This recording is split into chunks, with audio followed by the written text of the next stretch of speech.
Hello guys, आज फिर मैं डेली की तरह डेली करंट अफेयर्स लेकर के आ गया हूँ। आप देख रहे हैं डेली करंट अफेयर्स 1 मई 2020 राष्ट्रीय समाचार। तो पहला हम स्टार्ट करते हैं। आईआईटी दिल्ली की टीम ने विकसित किया कोविड-19 डैशबोर्ड प्रकृति। आईआईटी दिल्ली की टीम ने वेब आधारित एक कोविड-19 डैशबोर्ड प्रकृति नाम दिया है। Prediction and assessment of corona infections and transmission in India विकसित किया है। ठीक है, तो आईआईटी दिल्ली की टीम ने वेब आधारित एक कोविड-19 डैशबोर्ड प्रकृति विकसित किया है। यह डैशबोर्ड भारत में कोविड-19 मामलों की राज्य और हर जिले के अनुसार आने वाले दिनों में वहां कोरोना संक्रमण की स्थिति की विस्तृत जानकारी देगा। उपरोक्त समाचारों से आने वाली परीक्षाओं के लिए महत्वपूर्ण तथ्य। आईआईटी दिल्ली के निदेशक वी रामगोपाल राव। फ्रेंड्स, अगर आप लोग मेरा वीडियो लगातार देख रहे होंगे, पूरा अंत तक देख रहे होंगे, तो आपको पढ़ने की जरूरत नहीं पड़ेगी। मैं बार बार रिपीट करता हूँ। अब देखिए, ये आगे फिर से आईआईटी दिल्ली के निदेशक, तो ये कई बार आ चुका है, क्योंकि जो भी चीज़ न्यूज़ में आता है उससे रिलेटेड सारी इन्फॉर्मेशन हमें रखनी होती है। अगर कोई इंस्टीट्यूट है तो उसकी स्थापना कब हुई थी, उसके हेड कौन है या चेयरमैन कौन है, सब आपको मालूम होना चाहिए। तो आईआईटी दिल्ली कई बार आ चुका है। तो आईआईटी दिल्ली के निदेशक वी रामगोपाल राव। आईआईटी दिल्ली की स्थापना कब हुई थी? 1961 में। अब देख लेते हैं राज्य समाचार। तो एमपी सरकार ने इम्यूनिटी सिस्टम को बढ़ाने के लिए शुरू की जीवन अमृत योजना। मध्य प्रदेश सरकार ने कोविड-19 महामारी से मुकाबला के लिए जरूरी इम्यूनिटी सिस्टम को बढ़ाने के लिए जीवन अमृत योजना शुरू की है। इस योजना के तहत राज्य सरकार लघु वनोपज संघ के सहयोग से राज्य के आयुष, आयुर्वेद, योग और प्राकृतिक चिकित्सा, यूनानी सिद्ध और होम्योपैथी विभाग द्वारा तैयार किए गए विशेष त्रिकूट चूर्ण, पीपल, अदरक और काली मिर्च के पैकेट कोरोना संक्रमण वाले क्षेत्रों में नागरिकों को निःशुल्क वितरित करेगी। उपरोक्त समाचारों से आने वाली परीक्षाओं के लिए महत्वपूर्ण तथ्य। मध्य प्रदेश के मुख्यमंत्री कौन है? शिवराज सिंह चौहान है। मध्य प्रदेश की राजधानी भोपाल। मध्य प्रदेश के राज्यपाल कौन है? लालजी टंडन। ये सभी लोग जानते हैं। तो ये आपको याद होना चाहिए। इम्यूनिटी सिस्टम को बढ़ाने के लिए शुरू की जीवन अमृत योजना। कौन शुरू किया फ्रेंड्स? एमपी सरकार ने। ठीक है, और इसमें त्रिकूट चूर्ण इसका नाम दिया गया है। तो इसमें क्या क्या त्रिकूट चूर्ण में? पीपल, अदरक और काली मिर्च।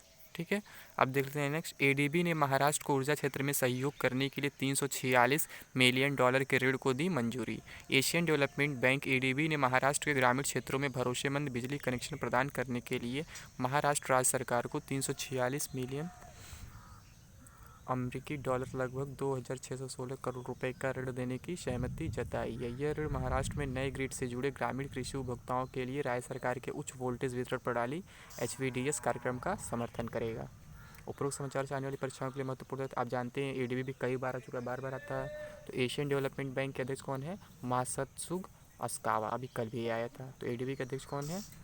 मासत्सु अस्कावा। एडीबी की स्थापना कब हुई थी? 1966 में हुई थी, आपको मालूम होगा। अब देखते हैं फ्रेंड्स नियुक्तियाँ। भारत ने कतर और बहरीन में नए राजदूतों की नियुक्ति का किया ऐलान। दीपक मित्तल को कतर में भारत के अगले राजदूत के रूप में नियुक्त किया गया है। वहीं दूसरी ओर पीयूष श्रीवास्तव बहरीन में भारत का अगला राजदूत नियुक्त किया गया है। और दूसरी ओर पीयूष श्रीवास्तव को बहरीन में भारत का अगला राजदूत नियुक्त किया गया। ये दोनों ही 1988 बैच के भारतीय विदेश सेवा के अधिकारी हैं। तो दीपक मित्तल कहाँ पे हैं? कतर में है भारत के राजदूत। और पीयूष श्रीवास्तव कहाँ पे हैं? तो ये बहरीन में है भारत के राजदूत। तो आपको मालूम होना चाहिए। तो उपरोक्त परीक्षाओं से आने वाली परीक्षाओं के लिए महत्वपूर्ण तथ्य, उपरोक्त समाचार से आने वाली परीक्षाओं के लिए महत्वपूर्ण तथ्य। ठीक है, तो कतर की राजधानी क्या है? दोहा है। ठीक है, और मुद्रा क्या है? कतरी रियाल। कतर के प्रधानमंत्री कौन है? शेख खालिद बिन खलीफा बिन अब्दुल अजीज़ अल थानी। तो नाम इनका काफ़ी बड़ा है, आपको सही से याद होना चाहिए। तो कतर के प्रधानमंत्री कौन है? शेख खालिद बिन खलीफा बिन अब्दुल अजीज़ अल थानी। फिर बहरीन के राजा कौन है? तो बहरीन के राजा हमद बिन ईसा अल खलीफा। ये भी आपको याद होना चाहिए। बहरीन के राजा हमद बिन ईसा अल खलीफा। बहरीन की राजधानी क्या है? मनामा है। तो आपको मालूम होना चाहिए बहरीन की राजधानी मनामा। और बहरीन की मुद्रा क्या है फ्रेंड्स? तो बहरीन की मुद्रा को हम बात करें तो क्या है ये? बहरीन दिनार। तो आपको ये मालूम होना चाहिए फ्रेंड्स, बहरीन और कतर दोनों जगह के बारे में। अब देख लेते हैं। सुरेश एन पटेल ने सतर्कता आयुक्त के रूप में ली शपथ। सुरेश एन पटेल ने भ्रष्टाचार पर निगरानी करने वाली निकाय सीवीसी में सतर्कता आयुक्त के रूप में शपथ ग्रहण की। उन्हें केंद्रीय सतर्कता आयुक्त संजय कोठारी ने वीडियो कॉन्फ्रेंस के जरिए पद की शपथ दिलाई। सीवीसी में उनका दिसंबर 2022 के अंत तक 2 वर्षों का कार्यकाल होगा। शरद कुमार अन्य सतर्कता आयुक्त के रूप में काम कर रहे हैं। सतर्कता आयुक्त का कार्यकाल 4 वर्ष का या फिर 65 वर्ष की आयु होने तक का होता है, यानी जो पहले पूरा हो जाए। ठीक है, तो उपरोक्त समाचारों से आने वाली परीक्षाओं के लिए महत्वपूर्ण है। केंद्रीय सतर्कता आयोग का गठन फरवरी 1964 में हुआ था। केंद्रीय सतर्कता आयोग का मुख्यालय क्या है? नई दिल्ली में है। तो अब उसके आयुक्त कौन है? तो याद रहना चाहिए आपको कि सुरेश एन पटेल जो है सतर्कता आयुक्त के रूप में ली शपथ। तो आपको ये जरूर याद होनी चाहिए फ्रेंड्स। नेक्स्ट देख लेते हैं। पूर्व वित्त सचिव राजीव कुमार बने पीईएसबी के नए अध्यक्ष। पूर्व वित्त सचिव राजीव कुमार को 3 साल के कार्यकाल के लिए लोक उद्यम चयन board public enterprises selection board PESB का नया अध्यक्ष नियुक्त किया गया। वह झारखंड कैडर के 1984 बैच के आईएएस अधिकारी हैं। उनकी नियुक्ति प्रधानमंत्री नरेंद्र मोदी की अध्यक्षता वाली कैबिनेट की नियुक्ति समिति एसीसी द्वारा मंजूरी देने के बाद की गई है। वह कपिल देव त्रिपाठी का स्थान लेंगे, जिन्होंने हाल ही में राष्ट्रपति रामनाथ कोविंद के सचिव का पदभार संभाला है। तो आपको ये याद होना चाहिए फ्रेंड्स अब कि राष्ट्रपति रामनाथ कोविंद के सचिव कौन है, तो कपिल देव त्रिपाठी हैं। और इनकी जगह कौन नए आ गए हैं, मान लीजिए जहाँ पे ये थे, कौन थे ये पीईएसबी के अध्यक्ष थे पहले कपिल देव त्रिपाठी, अब कौन आ गए हैं, राजीव कुमार आ गए हैं। ठीक है, तो आपको याद होना चाहिए। अब नेक्स्ट देखते हैं उपरोक्त समाचारों से आने वाली परीक्षाओं के लिए महत्वपूर्ण देते हैं। सार्वजनिक उद्यम चयन बोर्ड के निदेशक कौन है, कैलाश दान रत्नू। सार्वजनिक उद्यम चयन बोर्ड के सचिव कौन है, किम्बुंग किपगेन। अब देखते हैं नेक्स्ट फ्रेंड्स। कर्नाटक के पूर्व क्रिकेटर जे अरुण कुमार होंगे यूएसए के नए कोच। कर्नाटक के पूर्व क्रिकेटर जे अरुण कुमार को यूएसए की राष्ट्रीय टीम का मुख्य कोच बनाया गया है। वह अंतरिम कोच जेम्स पेमेंट का स्थान लेंगे। उन्होंने कई वर्षों तक कर्नाटक टीम के साथ काम किया और इंडियन प्रीमियर लीग में किंग्स 11 पंजाब के बल्लेबाजी कोच के रूप में भी सेवाएं दी थी। उन्होंने प्रथम श्रेणी क्रिकेट में 7200 से अधिक रन बनाए और लिस्ट ए गेम्स में 3000 से अधिक रन बनाए थे। उपरोक्त समाचारों से आने वाली परीक्षाओं के लिए महत्वपूर्ण थे। यूएसए क्रिकेट का मुख्यालय कहाँ पे है, कोलोराडो संयुक्त राज्य अमेरिका यूएस में है। यूएसए क्रिकेट के अध्यक्ष कौन है, पराग मराठे। याद होना चाहिए फ्रेंड्स, यूएसए क्रिकेट का मुख्यालय कहाँ है, कोलोराडो संयुक्त राज्य अमेरिका, और यूएसए क्रिकेट के अध्यक्ष कौन है, पराग मराठे। यूएसए क्रिकेट के मुख्य कार्यकारी अधिकारी सीईओ कौन है, इयान हिंगी। ठीक है, तो यूएसए क्रिकेट के मुख्य कार्यकारी अधिकारी सीईओ कौन है, इयान हिंगी। नेक्स्ट देखते हैं। टीएस तिरुमूर्ति होंगे संयुक्त राष्ट्र में भारत के अगले स्थायी प्रतिनिधि। केंद्र सरकार ने टीएस तिरुमूर्ति को संयुक्त राष्ट्र में भारत का अगला राजदूत अथवा स्थायी प्रतिनिधि नियुक्त करने की घोषणा की है। वह न्यूयॉर्क में संयुक्त राष्ट्र में भारत के अस्थायी प्रतिनिधि के रूप में नियुक्त सैयद अकबरुद्दीन का स्थान लेंगे। तो इससे पहले कौन थे, सैयद अकबरुद्दीन, अब कौन हो रहे हैं वहाँ के राजदूत यूएस के लिए। तो आप देख सकते हैं यूएन में, मतलब तो टीएस तिरुमूर्ति। उपरोक्त समाचार चैनल परीक्षाओं के लिए महत्वपूर्ण तथ्य। संयुक्त राष्ट्र के महासचिव एंटोनियो गुटेरेस, सभी लोग जानते हैं, बार बार आता रोज आता है हर एक न्यूज़ में। ठीक है, अब नेक्स्ट देखते हैं। नीरज व्यास बने पीएनबी हाउसिंग के अंतरिम एमडी और सीईओ। नीरज व्यास को 8 महीने की अवधि के लिए पीएनबी हाउसिंग फाइनेंस लिमिटेड के अंतरिम प्रबंध निदेशक और मुख्य कार्यकारी अधिकारी के पद पर नियुक्त किया गया है। उनकी नियुक्ति संजय गुप्ता के स्थान पर की गई है, जो वर्तमान में कंपनी के प्रबंध निदेशक और मुख्य कार्यकारी अधिकारी के रूप में सेवारत हैं। अब देखते हैं फ्रेंड्स अर्थव्यवस्था और समाचार। ठीक है, अर्थव्यवस्था संबंधित।